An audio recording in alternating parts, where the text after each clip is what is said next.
विद्यार्थियों, हिंदी साहित्य का हमारा जो रस का टॉपिक है ये कंटिन्यू चल रहा है और इसमें हम भाव विभाव तक पहुंच गए थे।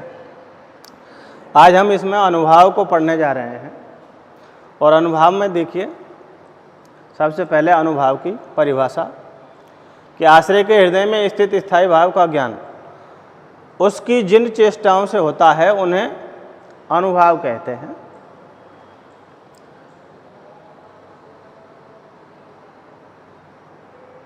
जैसे देखिए,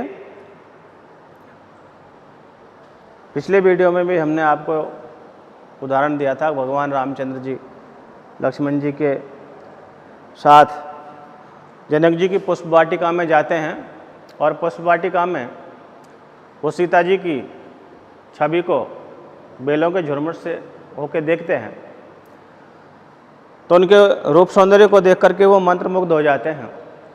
लक्ष्मण जी से कहते हैं, देख, यहाँ तुलसीदास जी ने एक चौपाई लिखी है, उसके 2 चरण हैं। देख सिए शोभा सुख पावा, हृदय सराहत बचनन आवा। भगवान रामचंद्र जी लक्ष्मण जी के सामने अपने भावों को व्यक्त करते हैं और सीता जी की शोभा को देख करके वो एकदम से मंत्रमुग्ध हो जाते हैं और उनके मुँह से उनकी सराहना में अर्थात उनके रूप सौंदर्य के वर्णन में उनकी वाणी भी बाहर नहीं निकल पाती, अर्थात कोई वचन बाहर नहीं निकल पाता है। तो इस प्रकार की जो कायिक चेष्टाएं होती हैं उन चेष्टाओं को ही अनुभाव कहा जाता है।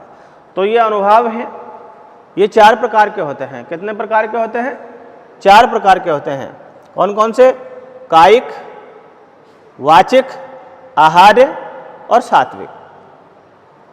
कायिक, वाचिक, आहार्य और सात्विक, इस प्रकार से ये 4 प्रकार के अनुभाव होते हैं।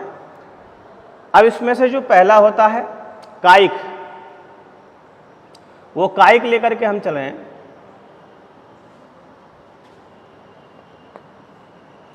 पहला है हमारा कायिक अनुभाव। कायिक अनुभाव ये लेकर के हम चल रहे हैं। कायिक अनुभाव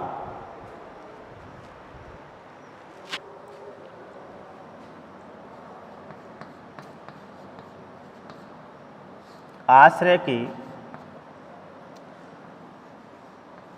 कटाक्ष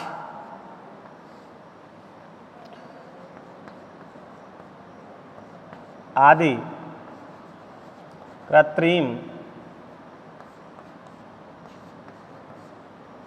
चेष्टाओं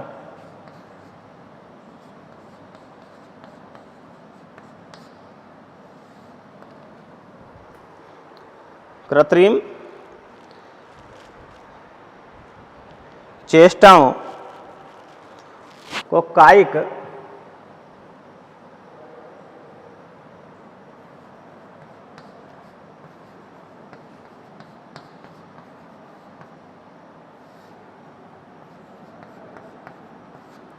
अनुभाव कहते हैं।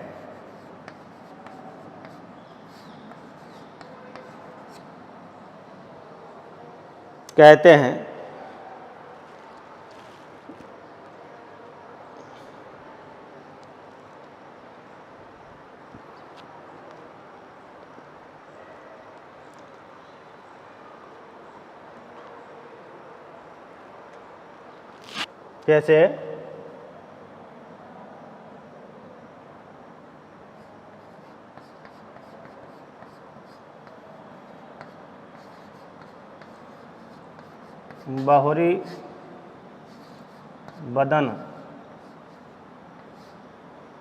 बहुरी बदन कर विधु,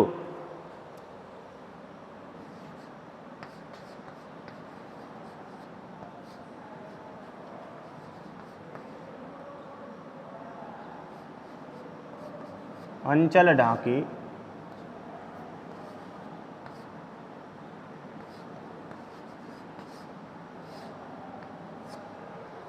बहुरी वदन विधु अंचल ढाकी, पिए तन चिते बोहे कर बाकी।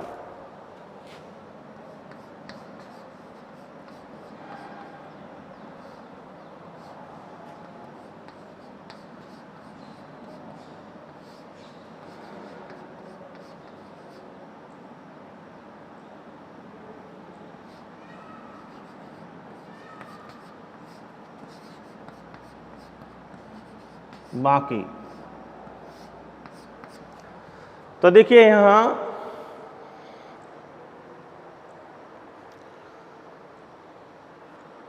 सीता जी और भगवान रामचंद्र जी के बारे में कहा गया है कि सीता जी भगवान रामचंद्र जी को देखती हैं तो कहा है कि बहुरी बदन विधु अंचल ढाकी। सीता जी अपने होश हवास भूल जाती हैं भगवान रामचंद्र जी के रूप सौंदर्य को देख करके, लेकिन उनकी सखी जब उनसे कहती हैं तो वो बार बार चंद्रमा के समान सुंदर अपने मुख को अपने आंचल से ढकती हैं और उसकी ओट से पिए तन चिते बोह कर बाकी, तिरछी नज़रों से भगवान रामचंद्र जी के शरीर की शोभा को बार बार निहारती हैं। तो इस प्रकार से ये कायिक अर्थात शारीरिक चेष्टाओं, कटाक्ष, तो यहाँ पर जो तिरछी नजरें ये कहा है बोहे कर बाकी, पिए तन चिते बोहे कर बाकी, यहाँ पर इसमें कायिक अनुभाव का संचार हुआ है। तो इस प्रकार से कि जहाँ परिस्थितियाँ होती हैं वहाँ कायिक अनुभाव होता है, इस चीज़ का आपको ध्यान रखना है। यहाँ तक इसका स्क्रीनशॉट मार लीजिए, अगला वो लेकर के चलेंगे हम।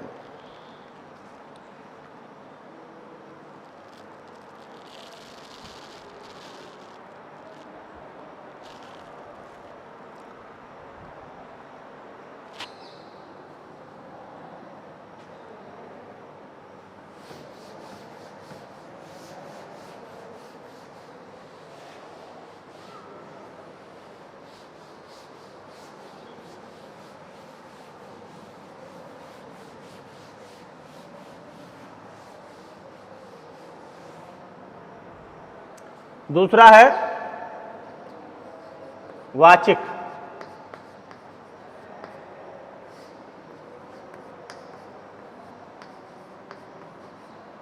वाचिक अनुभाव,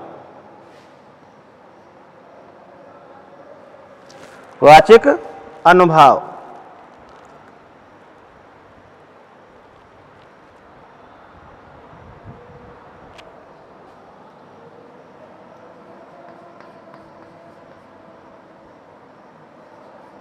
आश्रय की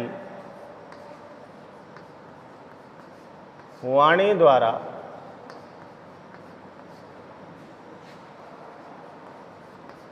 अभिव्यक्ति को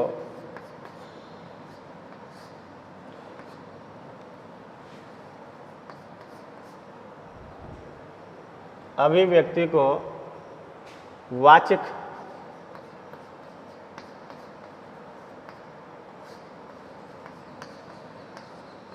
अनुभाव कहते हैं।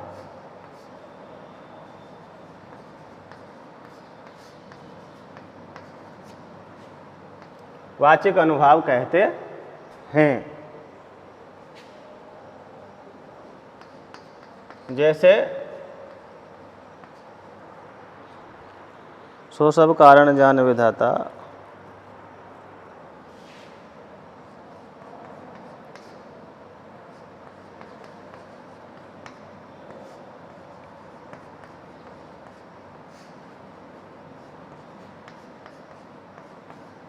जानी विधाता,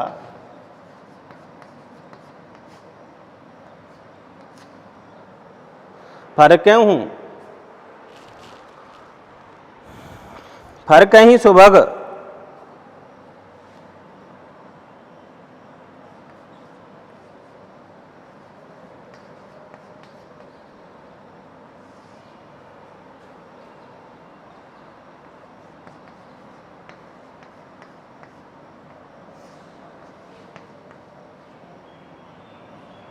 अंग सुन भ्राता,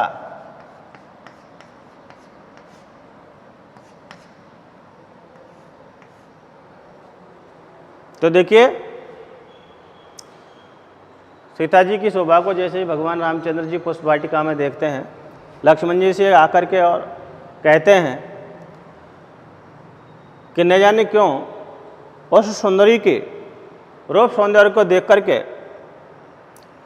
मेरे जो शुभ अंग हैं वो फड़क रहे हैं। क्या कारण है ये मैं नहीं जानता, इसे सिर्फ ईश्वर ही बता सकते हैं या विधाता ही जानता है।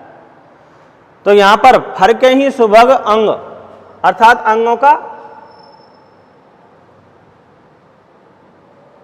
में जो फड़कन हो रही है उसको भगवान रामचंद्र जी अपने मुख से वाणी द्वारा अभिव्यक्त कर रहे हैं, अभिव्यक्ति दे रहे हैं कि आश्रय की वाणी द्वारा अभिव्यक्ति को वाचिक अनुभाव कहते हैं। तो भगवान रामचंद्र जी लक्ष्मण जी के सामने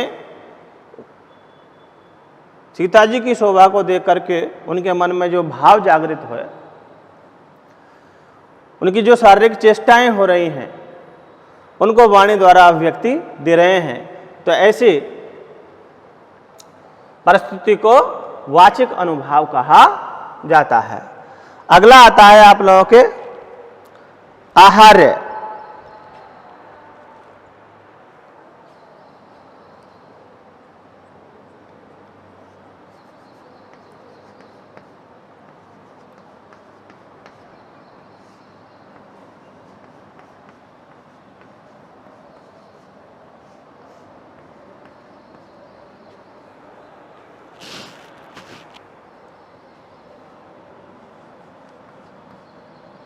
कृत्रिम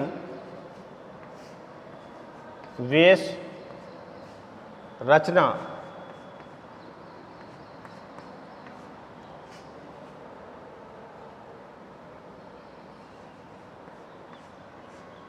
को आहार्य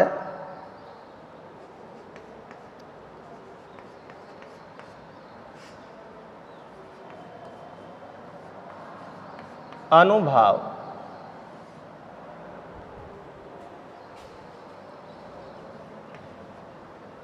कहते हैं।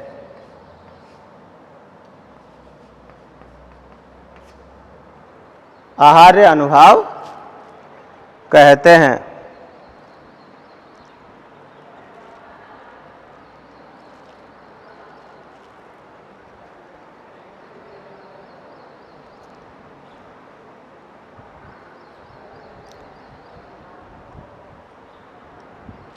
जैसे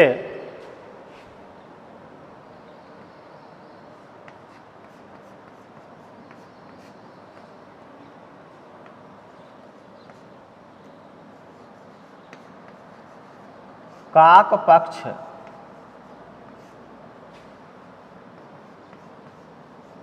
सिर सोहत नीके, काक पक्ष सिर सोहत नीके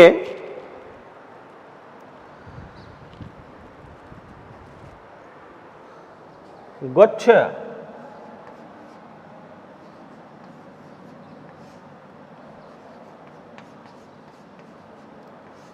बिच बिच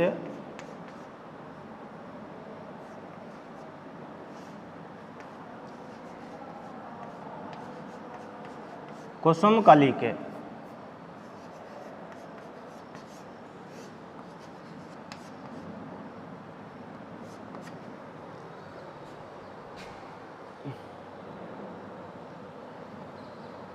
गुच्छ बिच बिच कुसुम कली के।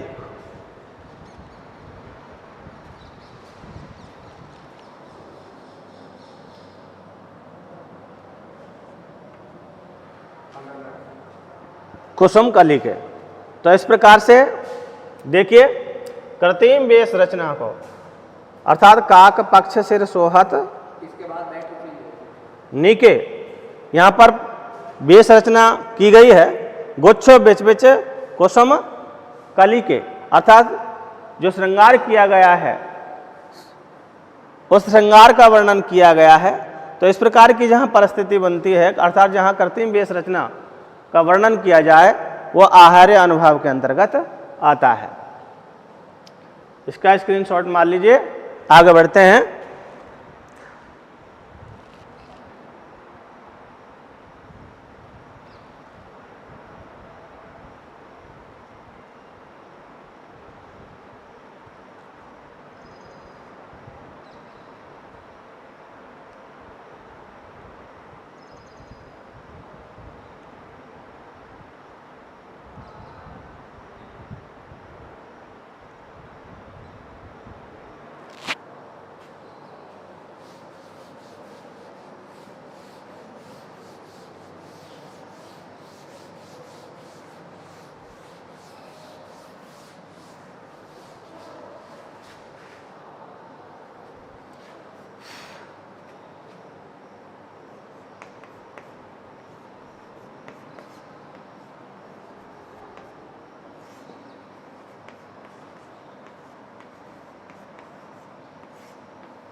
अब देखिए,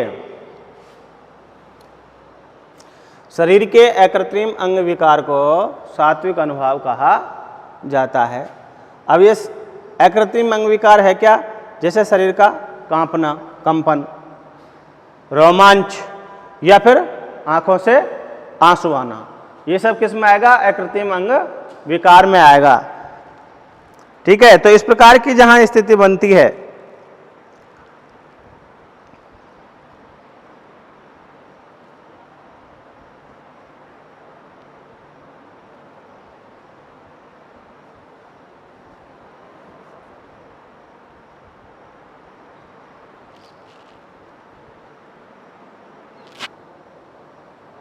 वहां सात्विक अनुभाव होता है।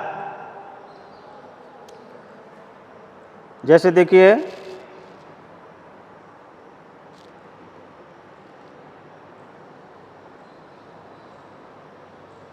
पिए की लखे आतुरता सिए की, ते की लखे आतुरता पिए की, अखियां अति चार गई जल चुए।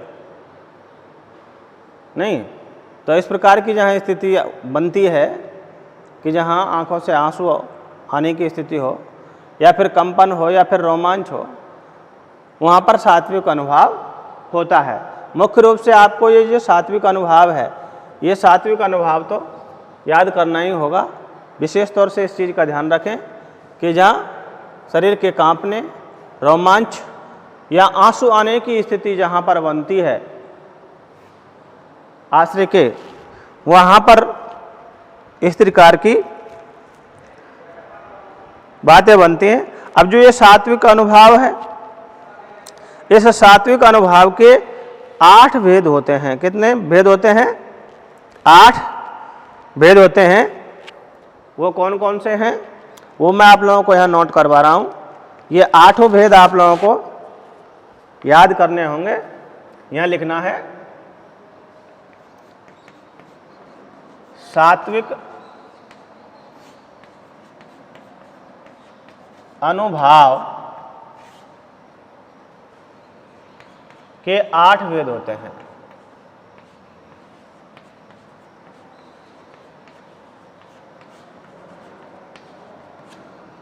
कितने भेद होते हैं?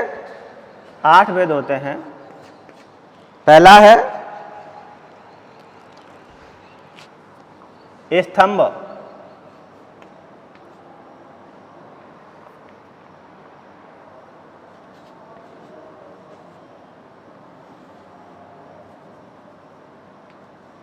स्तंभ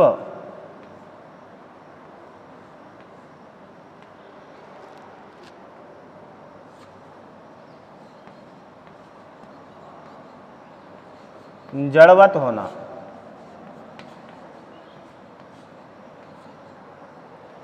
दूसरा है स्वेद।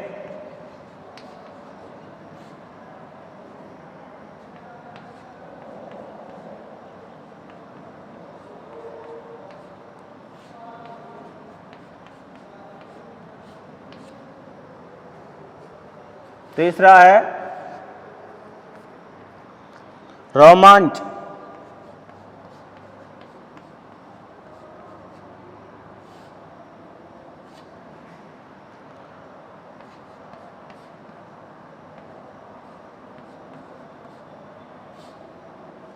रोंगटे खड़े होना।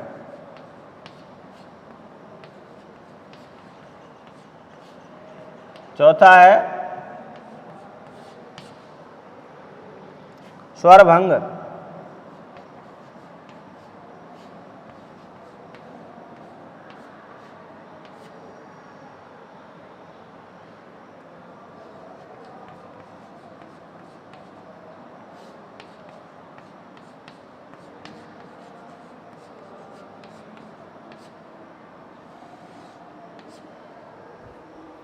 पांचवा है कंप।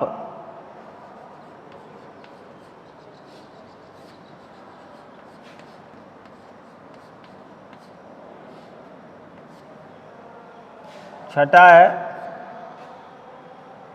व्यवर्ण।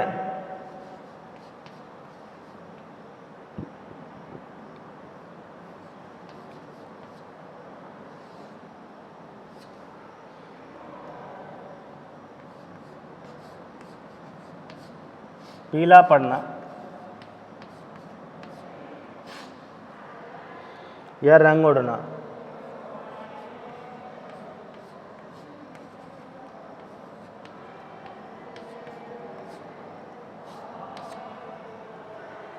सातवां है अश्रु।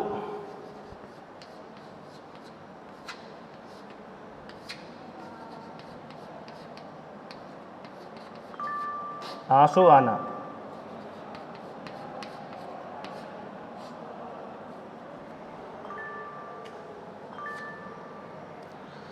और आठवां है प्रलय।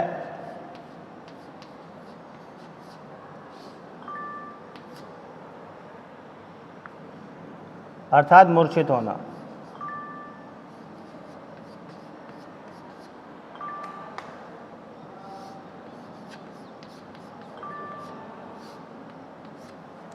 इस प्रकार से ये 8 प्रकार के सात्विक अनुभाव होते हैं। अब इन अनुभावों के बाद रस के जो अवयव हैं उनमें आता है संचारी भाव। संचारी भाव जैसा कि पहले भी हम आप लोगों को बता चुके थे कि संचारी भावों की संख्या 33 बताई गई है, 43 बताई गई है। कितनी बताई गई है? 43 बताई गई है। लेकिन उनमें से 11 को स्थायी भाव माना गया है और बचते हैं आप लोगों के 33। तो संचारी भावों की संख्या अब 33 मानी जाती है। वो कौन कौन से हैं वो अगले वीडियो में लेकर के हम आएंगे, सबका नाम लिखवाएंगे और ये बताएंगे कि संचारी भाव किसे कहते हैं।